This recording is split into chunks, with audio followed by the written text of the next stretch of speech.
In today's video, I'm going to teach you how to switch accounts on Discord desktop. If you use Discord for different communities or to keep work and personal conversations separate, the built-in account switcher makes moving between profiles quick and seamless. I'll walk you through the process and share a few tips so you know exactly what to expect. First, open the Discord desktop app on your computer. If you don't have the app installed, you can also use the web version in your browser. The steps are the same. Give the app a moment to load your home screen, servers, and direct messages so everything is ready. Next, look down at the bottom left corner of the Discord window. You'll see your profile avatar there, your picture or default icon, right beside your username and status. Click that avatar.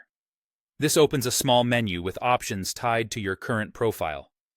In that pop-up menu, find and click Switch Accounts. The wording is straightforward, and it's usually listed along with other profile controls. If your app hasn't been updated in a while, consider updating Discord so you see the latest options. But in most cases, the Switch Accounts button is right there after you click your avatar. Once you click Switch Accounts, you'll see a list of the accounts you've already added to Discord on this device.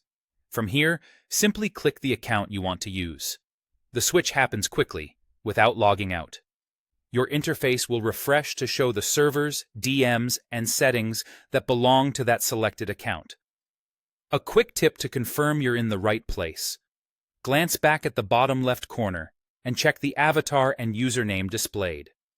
If they match the account you intended to use, you're good to go. Remember, each account has its own set of servers, roles, and notification preferences, so it's normal for your sidebar to look different after switching. This feature is especially handy if you maintain separate profiles for moderation, gaming, or community management. It helps you stay organized without juggling passwords or opening multiple browsers. For privacy, avoid switching accounts on shared or public computers, and make sure you close the app when you're finished using it in those environments. That's all there is to it. Open Discord, click your avatar in the bottom left, choose Switch Accounts, and select the profile you want. With just a couple of clicks, you can move between accounts smoothly and keep your conversations neatly separated. If this was helpful, feel free to follow along next time as you practice the steps and enjoy a cleaner, more organized Discord experience.